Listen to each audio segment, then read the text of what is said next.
பரம்பொருள் யோகி ராம் சுரத்குமார் பரம கருணையினால் மதுரை மாநகரில் இருந்து காணிமடம் யோகி ராம் சுரத்குமார் மந்திராலயம் நோக்கி ஆரம்பித்த 35வது வருட பாத யாத்திரையில் பரம்பொருள் யோகி ராம் சுரத்குமார் பல ரூபத்தில் காட்சி தந்தார்.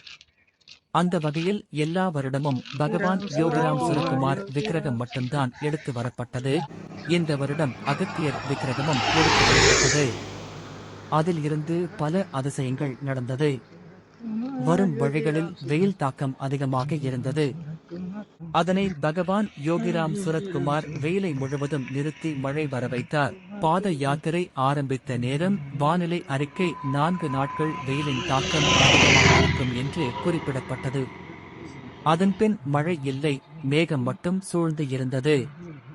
அது மட்டும் இல்லை, ஒவ்வொரு ஊர் எல்லை ஆரம்பிக்கும் போதும் முடியும் போதும் சாரல் மழையாக ஆசிர்வாதம் செய்தார்.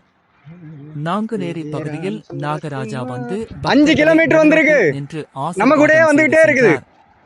அதன் பின் வள்ளியூர் பகுதியில் வரும்போது பைரவர் முதலில் பகவானிடமும் அகத்தியர் பெருமான் விக்கிரகத்துக்கு முன்னால் வந்து நின்று முன்காலை தூக்கி ஆசிர்வாதம் வாங்கி சென்றார்.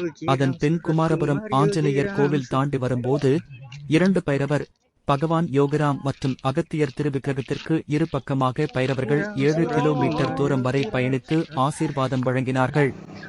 பாத யாத்திரையில் கலந்து கொண்ட அனைத்து பக்தர்களுக்கும் பகவான் யோகிராம் சுரத்குமார் அருள் மழையாக பொழிந்தார். அனைவரும் நடந்து வந்த களைப்பு தெரியாத அளவு பகவான் கடை கண்பார்வை அருள் மழையாக பொழிந்து இருந்ததை கண்கூடாக கண்டு அனுபவித்து செல்கிறோம். அனைவரும் வருக, பகவான் அருள் பெறுக. பாத யாத்திரையில் பைரவருடன் வந்த பகவான் அருள் பொழிந்தது. திரு செல்வமணி, சுவாதி சுப்பிரமணியம், சுமன், யோகி ராம் சுரத்குமார், யோகி ராம் சுரத்குமார், யோகி ராம் சுரத்குமார். ஜெயகுருராயா, வெற்றி வெற்றி, ஜெயம் ஜெயம்.